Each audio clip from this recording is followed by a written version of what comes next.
This is Anuradha here. Hope आप सब लोग बेहतरीन होंगे। सीटेट की क्लास में हम लोग ईवीएस वाला सेक्शन कर रहे थे, जिसमें हम लोगों ने एनसीईआरटी के कुछ टॉपिक्स देख लिए थे।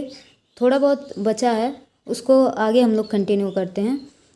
चलिए शुरू करते हैं। हमारा पहला पॉइंट है उत्तराखंड। उत्तराखंड जो है उसको वैली ऑफ फ्लावर्स कहते हैं। बहुत इंपॉर्टेंट पॉइंट है। वैली ऑफ फ्लावर्स किसे कहते हैं? उत्तराखंड को। अगला हमारा पॉइंट है, अब ये जो फ्लावर्स अलग अलग तरह के पाए जाते हैं, उनके हमारे लाइफ में यूज़ कैसे, हम उसको कैसे यूज़ करते हैं? As a food, as a dye, बहुत सारे यूज़ होते हैं उसके। देखते हैं पहला पॉइंट क्या है। Flowers are even eaten. कुछ जगहों पर फूल खाए भी जाते हैं। जैसे मैंने अपने आसपास ही देखा है कि बहुत सारे लोग गुलाब के फूल खाते हैं, बहुत सारे लोग गुड़हल वाला फूल खाते हैं। उसके बहुत सारे फ़ायदे होते हैं। In UP vegetables made up of कचनार फ्लावर्स। कचनार के जो फूल होते हैं उत्तर प्रदेश में, उसकी सब्जियां बनाई जाती हैं। और केरला में क्या होता है? केरला में vegetable made up of banana flowers, जो केले के फूल होते हैं उसकी सब्जियां बनाई जाती हैं। महाराष्ट्र में पकौड़ाज मेड ऑफ सहजन फ्लावर। जो सहजन के फूल होते हैं महाराष्ट्र में, उसके पकौड़े बनाए जाते हैं। Flowers are use to make many medicine as well. फूलों के बहुत सारी दवाइयाँ भी बनाई जाती हैं, इससे परफ्यूम भी बनाए जाते हैं, और भी बहुत सारे यूज होते हैं। जैसे गुलाब के फूल से गुलाब जल बनाया जाता है कि, और केवड़ा एक होता है उसको भी फ्लावर से बनाया जाता है।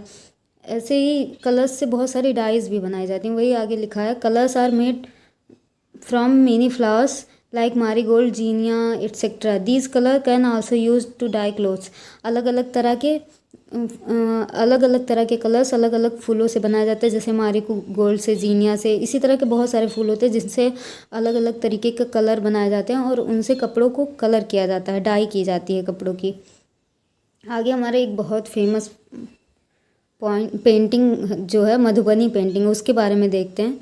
ये बहुत फेमस पेंटिंग है बिहार की। बिहार में एक जगह पड़ती है मधुबनी, वहाँ की लोक कला कह सकते हैं, वो है। The design in the picture is called Madhubani. ये जो पिक्चर में डिज़ाइन दिख रही है, ये इसी को मधुबनी पेंटिंग कहते हैं। Madhubani is very old form of folk art. ये एक फोक आर्ट है। बहुत फोक आर्ट क्या होता है कि जो लोक कलाएं होती हैं, जो सदियों से चली आ रही हैं, पीढ़ी दर पीढ़ी ट्रांसफ़र हो रही हैं, उन्हीं को फोक आर्ट कहते हैं। There is a district in Bihar called Madhubani जो है वो बिहार में एक ज़िला है, और वहीं की एक फोक आर्ट है। मतलब वहीं के लोग इसे बनाते हैं, और वहीं की फेमस पेंटिंग है। Here during festivals and happy occasions, the walls of the houses and their courtyards are painted with such pictures.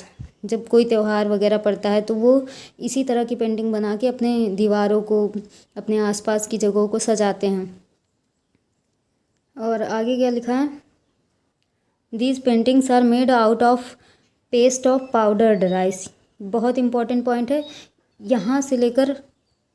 These paintings are made of powder rice यहाँ से लेकर अंतिम तक, ये बहुत इंपॉर्टेंट है। यहाँ से स्टेटमेंट बनाकर क्वेश्चन पूछा जाता है कि ये जो पेंटिंग होती है वो किससे बनती है, कौन कौन से कलर यूज़ किए जाते हैं, और क्या क्या इसमें यूज़ किया जाता है, वही सब पूछता है। तो वही लिखा है, ये पाउडर जो राइस होता है उसको पीस कर उसमें अलग अलग कलर मिलाकर उसी से बनाया जाता है ये पेंटिंग। और कलर्स कहाँ से आते हैं? The colours used in Madhubani paintings are very special to.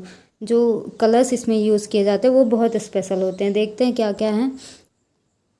To make them indigo. जो इंडिगो कलर होता है वो नील से बनाया जाता है। नील एक पौधा होता है जहाँ से याद है कि महात्मा गांधी के टाइम पर एक बार नील की खेती के लिए आंदोलन वगैरह हुआ था। वही नील, उसी नील का यूज़ करके इंडिगो कलर बनाया जाता है। और टर्मरिक से, यानी हल्दी से, हल्दी कलर, येलो कलर बनाया जाता है।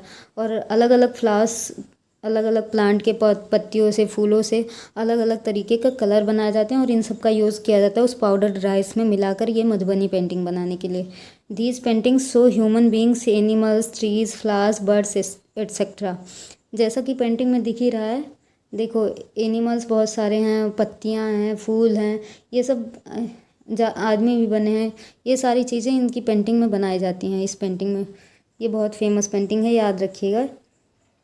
अगला हमारा पॉइंट है इत्र के बारे में। इत्र जो उत्तर प्रदेश में एक डिस्ट्रिक्ट है, कन्नौज डिस्ट्रिक्ट, वहाँ पे वो इत्र के लिए ही फेमस है, Kannauj district. Truckloads of flowers are brought from neighbouring areas of this for this purpose. इत्र बनाने के लिए वहाँ के आसपास के एरिया से बहुत ढेर सारे फूल लाए जाते हैं और उससे प्रोसेस करके इत्र बनाया जाता है। इत्र, रोज़ वाटर, केवड़ा water are prepared from flowers year. और इन फूलों का ही यूज़, एक तरह से ये इत्र जो है वो फ्लावर्स का ही यूज़ करके बनाया जाता है। इत्र भी, रोज़ वाटर, केवड़ा, ये सारी चीज़ें फूलों का यूज़ करके बनाई जाती हैं। Thousands of people in Kannauj are engage in this work. और ये इत्र बनाने का जो काम है, केवड़ा या फिर रोज़ वाटर बनाने का, इससे बहुत सारे लोगों का रोज़गार चलता है कन्नौज डिस्ट्रिक्ट में। अगला देखते हैं हमारा क्या पॉइंट है। बनना। बनना किसको कहते हैं? ब्राइड ग्रूम को। गांव वाले एरिया में गाना भी गाया जाता है बन्ना बन्नी टाइप्स का, तो बनना ब्राइड ग्रूम को कहते हैं। आजकल के एग्ज़ामों का कोई भरोसा नहीं है ना, कि क्या पॉइंट कहाँ से उठा के पूछ लें, तो एक एक पॉइंट के बारे में पता होना चाहिए। Dera Ghazi Khan is now in Pakistan. Dera Ghazi Khan एक जगह है, वो अब इस टाइम पे पाकिस्तान में है। गोबर या फिर cow dung use to coat flower because these would keep the insects away. जो गांव में घरों को गोबर से लीपा जाता है, वो क्यों लीपा जाता है? क्योंकि लोग कहते हैं कि इससे कीड़े मकोड़े जो रहते हैं वो दूर रहते हैं, घर में प्रवेश नहीं करते हैं। Neem and liquor wood not harm by termites. Termites क्या होते हैं? जो लकड़ियों को खाते हैं, क्या कहते हैं उनको, याद नहीं आ रहा अभी कॉमन नेम उसका। कमेंट करके बताइएगा जिसको भी पता होगा टर्माइट का मतलब हिंदी में। ये नीम की और लीकर की जो लकड़ियाँ होती हैं उसको टर्माइट्स नहीं खाते हैं। अगला पॉइंट है Sohna village is in Haryana. एक गांव है हरियाणा में, सोहना। और Palwal district is also in Haryana. Sohna village और पलवाल डिस्ट्रिक्ट दोनों ही हरियाणा में हैं। और Velvanika village is in Karnataka. Belvanika village एक है, वो कर्नाटका में है। खुंती। खुंती किसको कहते हैं? जो फावड़ा होता है उसी को खुंती कहते हैं। फावड़ा शायद जो गांव वाले एरिया से बिलोंग करते होंगे उनको पता होगा फावड़ा क्या होता है। उससे मिट्टी को खोदा जाता है, मतलब मिट्टी को खोद के उसको सॉफ्ट किया जाता है। अगला है हमारा खुरगी। खुरगी जो हल होता है, अब तो हल रहा नहीं क्योंकि अब तो ट्रैक्टर वगैरह आ गए हैं। अब वो पुराने ज़माने में रहते थे हल, जो बैल जिनको खींचते थे और उससे खेत की जुताई होती थी। अगला पॉइंट है इल्गी। इल्गी जो है वो पहसुल। पहसुल गांव में अभी भी पाया जाता है, मेरे भी घर में है पहसुल। उसको सब्जियां काटने के लिए यूज़ होता है generally. Bhavnagar. Bhavnagar is in Gujarat. Gujarat में है भावनगर। गीजूभाई बधेखा, सबने नाम सुना होगा। गीजूभाई बधेखा गुजरात के रहने वाले थे और वो बच्चों के लिए स्टोरीज़ लिखा करते थे। Gijubhai Badheka wrote many stories for children. अब पक्षियों के बारे में कुछ पॉइंट्स हैं, उनको देखते हैं। क्या पॉइंट्स हमारे? The sparrows, doves and sunbirds live in pair. Sparrows यानी गौरैया, डव्स और सनबर्ड्स जो होते हैं वो पेयर में रहते हैं, हमेशा जोड़े में ही रहते हैं। Indian robin Lay's eggs in the space between stones along the road side. जो किनारे पत्थर वगैरह लगे रहते हैं, इंडियन रॉबिन्स वहीं पे अपने अंडे देते हैं। अब इन रॉबिन्स का, जो इंडियन रॉबिन्स होते हैं उनका नेस्ट कैसा होता है? ये on the top there were soft twig. जो इनका घोंसला होता है उसमें ऊपर ऊपर ये मतलब सॉफ्ट सॉफ्ट टहनियाँ रखे रहते हैं, कुछ रूट्स रखे रहते हैं। अगर कहीं से धागे वगैरह मिल जाते हैं या फिर बाल के टुकड़े वगैरह, तो वो सब भी उसमें डाल देते हैं, कॉटन वगैरह। अगला पॉइंट हमारा क्रो के बारे में। Nest is made up of all kind of things even pieces of wire and woods. जो कौवे होते हैं वो जो भी उनको मिलता है उसका यूज़ करके ये अपने घोंसले बनाते हैं, भले ही तार हो, लकड़ियाँ हो, सबका यूज़ कर लेते हैं ये। कोयल जो होती है हमारी, वो अपना घोंसला नहीं बनाती है। ये जो क्या करती है, कौवे के घोंसले में जाके अपना अंडा दे देती है और कौवा बेचारा उसकी सेवा सत्कार करता है, देखभाल करता है, फिर उसमें से बच्चे निकलते हैं। उसको पता नहीं होता ना, क्योंकि कौवे और कोयल के अंडे में एकदम बहुत ज़्यादा सिमिलरिटी होती है। अगला पॉइंट है crow build its nest high upon the tree. जो कौवा होता है वो अपना घोंसला पेड़ के सबसे ऊपर एकदम टॉप पर बनाता है। The Dove makes its nest among the thorns of cactus plant और ए मेहंदी हेज। जो डव होती है वो कैक्टस के पेड़ों के बीच या फिर मेहंदी की जो झाड़ियाँ होती हैं उसमें भी कटीली होती है मेहंदी की झाड़ियाँ, तो उसमें अपने घोंसले बनाती है डव। टुक टुक टुक साउंड बार्बर और कॉपर स्मिथ बर्ड। जो बार्बर या कॉपर स्मिथ चिड़िया होती है वो टुक टुक टुक साउंड निकालती है, जैसे कि मेरे पीछे बैकग्राउंड में सुनाई भी पड़ रहा होगा टुक टुक टुक साउंड। वो बार्बर या फिर कॉपर स्मिथ उसी को बोलते हैं, बार्बर को ही, वो ऐसा साउंड निकालती है टुक टुक टुक का। Tailor bird stitch together two leaves on a bush. जो टेलर बर्ड होती है वो क्या करती है, ऐसे जैसे दो पत्तियां हैं, इन दोनों पत्तियों को आपस में ऐसे ऐसे जोड़ देती है, तो इसी को टेलर बर्ड कहते हैं। The male weaver bird make beautifully woven nests. जो मेल वीवर होती है, वीवर एक चिड़िया होती है जो पत्तियों में ऐसे बुन बुन के अपना घोंसला बनाती है, तो वो क्या करती है कि बहुत सारे घोंसले बनाता है जो मेल वीवर होता है, और फिर फीमेल वीवर आती है और पसंद करती है उसको जो भी घोंसला सबसे ज़्यादा अच्छा लगता है उसी में अंडे देती है। अगला पॉइंट है bird use the nest only to lay their eggs after hatching and the baby birds grown up they leave the nest. चिड़िया जो होती है वो घोंसले केवल अंडे देने के लिए यूज़ करती है। जैसे वो बच्चे हैच करके अंडे में से निकल जाते हैं, वो अपना और बड़े हो जाते हैं, फिर वो अपना घोंसला छोड़ देते हैं। Centre for the environment education is in Hyderabad. याद रखिएगा, इंपॉर्टेंट पॉइंट है, पूछ सकता है। जो इन्वायरमेंट एजुकेशन के लिए सेंटर है वो कहाँ पे है, हैदराबाद में है, याद रखिएगा।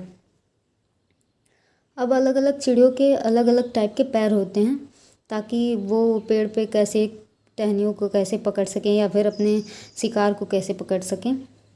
जैसे कि ये जो टाइप का दिख रहा है, देखिए एकदम फ्लोटिंग टाइप का बना है, झिल्लीदार टाइप का, ताकि ये जो पानी है उसमें तैर सकें। तो बेसिकली किस में पाया जाएगा, बगुले में, सॉरी बतख में, क्योंकि वो पानी में तैरते रहते हैं। और ये जो है काफ़ी नुकीला टाइप का, पैना टाइप का, जैसे कि किसी को पकड़ ले तो ये अपना पेड़ों की टहनियों को पकड़ने के लिए यूज़ करते हैं। और अगला हमारा ये देखो एकदम नुकीले नुकीले टाइप का, ताकि ये अपने शिकार को पकड़ सकें। अगला देखते हैं कैसा है, ये देखो ये शेप कैसा, ऐसे एकदम जैसे वो पत्थरों पे चढ़ने के लिए यूज़ करते हैं, फंसा फंसा के यूज़ करते हैं, वैसा ही टाइप का है। तो ये पेड़ों पे चढ़ने के लिए यूज़ करते हैं, ऐसे टांगे, सॉरी पंजे। और ये जो है ये लंबा लंबा बना है, ये वॉक ऑन द लैंड, मतलब ज़मीन पर चलने के लिए, नॉर्मली जो आसपास के पक्षी देखे जाते हैं जो ज़मीन पर चलते हैं उनके। अब कुछ इनके चोंच भी अलग अलग टाइप के होते हैं। ये जैसे इस कौवे का चोंच है, एकदम दिख रहा साफ साफ ही कि ये कौवा है। तो इनका चोंच क्या करने के लिए यूज़ करते हैं, to tear and eat meat. ऐसे जो मीट खाने वाले पक्षी होते हैं उसमें ऐसे चोंच पाए जाते हैं। और ये जो लंबा बीक होता है ये ऐसे पक्षियों में पाया जाता है, to make holes in the wood and trees trunk, यानी कि जैसे कटफोड़ा वगैरह में पाया जाएगा, क्योंकि उनको पेड़ के टहनियों में अपना खोद खोद के अपना घोंसला बनाना रहता है। और ये चिड़िया की चोंच देखिए थोड़ा सा मुड़ा हुआ है, तो ये suck the nectar from the flower, मतलब फूलों से उनका रस चूसने के लिए यूज़ करती है। अगला हमारा है, ये एकदम लंबी सी चोंच है जो चिड़िया की, ये to find insect and worm from the mud and shallow water, जहाँ पे एकदम गीली गीली मिट्टी होती है वहाँ से कीड़े मकोड़े पकड़ने के लिए यूज़ करती है। और ये छोटी सी चोंच वाला जो है ये to break and crush the seed, जो मतलब अनाज के दाने वाने खाते हैं उनके लिए। और अगला हमारा है, ये देखिए थोड़ा सा मोटा सा, थोड़ा सा शॉर्ट सा, to cut and eat many kind of food, ये अलग अलग तरह के फूड खाते हैं। अगला हमारा क्या पॉइंट है कि गाय के बारे में एक पॉइंट है, cow have short front teeth two for snipping grasses. जो गाय के फ्रंट टीथ होती है वो बहुत शार्प होती है ताकि वो घास को खींच खींच के खा सकें। और the teeth on the sides are large and flat for chewing the grass. आगे के जो दांत होते हैं वो घास को खींचने के लिए होते हैं और जो साइड के होते हैं वो एकदम फ्लैट टाइप के होते हैं क्योंकि उससे वो घास को चबाते हैं। ये हमारा बिल्ली के बारे में एक पॉइंट है। Cat have sharp teeth for tearing and cutting meat. जो बिल्ली होती है वो मांस खाती है, मांसाहारी होती है, सबको पता है। तो इसके टीथ बहुत शार्प होते हैं मीट को चीरने फाड़ने के लिए। Snake have sharp curve teeth but they do not chew their prey. Snakes always swallow their food. Snakes जो होते हैं उनके पास भी शार्प और कर्व टीथ होते हैं, लेकिन वो उससे अपना भोजन नहीं चबाते हैं, वो डायरेक्टली अपना खाना गटक लेते हैं, सॉलो कर लेते हैं। अगला पॉइंट है, ये है हमारी गिलहरी।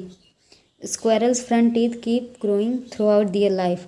इनका जो आगे वाले दांत होते हैं, इंपॉर्टेंट पॉइंट है, ये बहुत बार पूछा है कि कौन सा ऐसा जानवर है जिसके दांत कंटिन्यू बढ़ते रहते हैं पूरे लाइफ टाइम, तो वो स्क्वायरल होती है।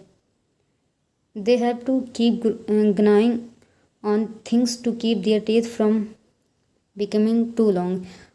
इनके दांत हमेशा ही बढ़ते रहते हैं, पूरे लाइफ टाइम लगातार बढ़ते रहते हैं। इसी कारण ये हमेशा कुछ ना कुछ कुतरते रहते हैं, कुछ ना कुछ खाते रहते हैं ताकि इनके दांत जो हैं वो एकदम लंबे ना हो जाएं। आगे पॉइंट देखते हैं।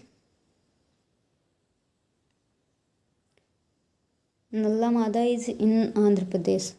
नल्लामाड़ा एक जगह है जो कि आंध्र प्रदेश में है। The children's panchayat was called Bhima Sangha in होलागुंडी Karnataka. Karnataka में एक जगह है जहाँ पे बच्चों की पंचायत बैठती है जिसको भीम संघ कहते हैं। होलागुंडी एक जगह है, वहाँ पे बच्चों की पंचायत लगती है, उसी को भीमा संघ कहते हैं। The hanging branches are actually roots of banyan tree which provides strong support to the tree. जिन्होंने बनियान ट्री देखा होगा तो देखा होगा जो एक लंबे लंबे रस्सी टाइप के लटके रहते हैं, वो उनकी ब्रांचेज नहीं होती हैं, वो उनकी जड़ें होती हैं जो उनको सपोर्ट प्रदान करती हैं। आगे पॉइंट है Muktapur village. Muktapur village is in Pochampally town, Telangana. Muktapur village Pochampally Telangana में है। The region is world famous for their traditional craft Pochampally sari. ये जो पोचमपल्ली डिस्ट्रिक्ट है वहाँ पे एक तरह की साड़ियों पे कढ़ाई की जाती है जिसको पोचमपल्ली साड़ी कहते हैं, ये बहुत फेमस है। Things have become famous by the name of place where they are made like Kullu shawls, Madhubani paintings, Assam silk, Kashmiri embroidery etcetera. मतलब अलग अलग जगह पे कुछ चीज़ें ऐसी बनाई जाती हैं जो उनके जगहों के नाम से फेमस हैं, जैसे कि मधुबनी पेंटिंग हो गई, कुल्लू शॉल्स हो गई, असम की सिल्क हो गई, कश्मीर की एम्ब्रॉयडरी हो गई, वगैरह वगैरह। ऐसे बहुत सारी चीज़ें उनकी जगहों के नाम से फेमस हैं। अब आगे यहाँ से हम अगले क्लास में देखेंगे। आज के लिए इतना ही रखते हैं। अगर आपको आज का वीडियो पसंद आया तो लाइक कीजिए, शेयर कीजिए और प्लीज़ चैनल को सब्सक्राइब कर लीजिए। Thank you so much.